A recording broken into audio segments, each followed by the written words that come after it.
Del Rey, matanong ko lang wag naman po sana kayo masasaktan. Kayo ay 34 years na sa Office of the Vice President. Nasusundan niyo po ba yung mga hearings namin dito? May mga hearings po akong napapanood, Your Honor. Yeah. Okay.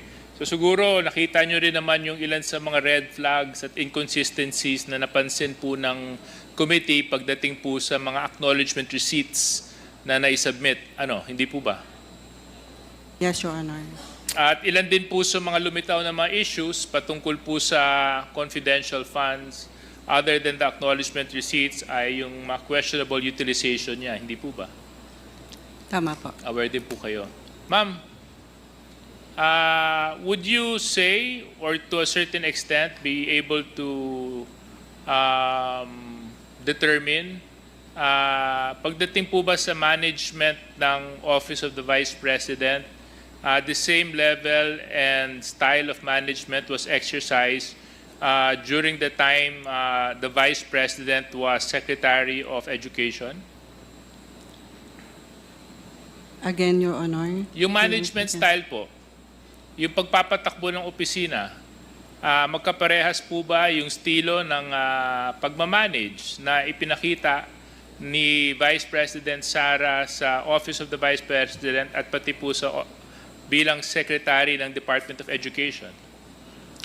Hindi po ako aware kung paano minamanage ni BP ang DepEd, but I am under the Office of the Director of Admin and Finance, So hindi kayo masyadong aware. What about you, Attorney Sanchez? Was it the same management style? Was she strict? Was she on time? Was she diligent? How would you say? Was it the same? I'm sorry, Your Honor, but I cannot compare because I do not have personal knowledge on how she is managing DepEd. Okay. So thank you very much. Anyway, Mr. Chair, I have no further questions. I just wanted to answer some question. Get some answers from from Ma'am Villa Del Rey. Salamat po, Ma'am. Thank you. Ay, pahabol lang. Sorry, Mr. Yes, Chair. please continue. Ma'am Del Rey, so sinabi nyo kanina na susundan nyo yung mga hearings natin, hindi po ba? yes, Your Honor. At career official din po kayo. At nag-oath po kayo kanina. Nangako po kayo na hindi po kayo magsisinungaling. Ma'am, kayo po ba yung nakakatanggap ng mga envelopes Envelopes po na na may laman na pera sa loob? no, Your Honor. Wala.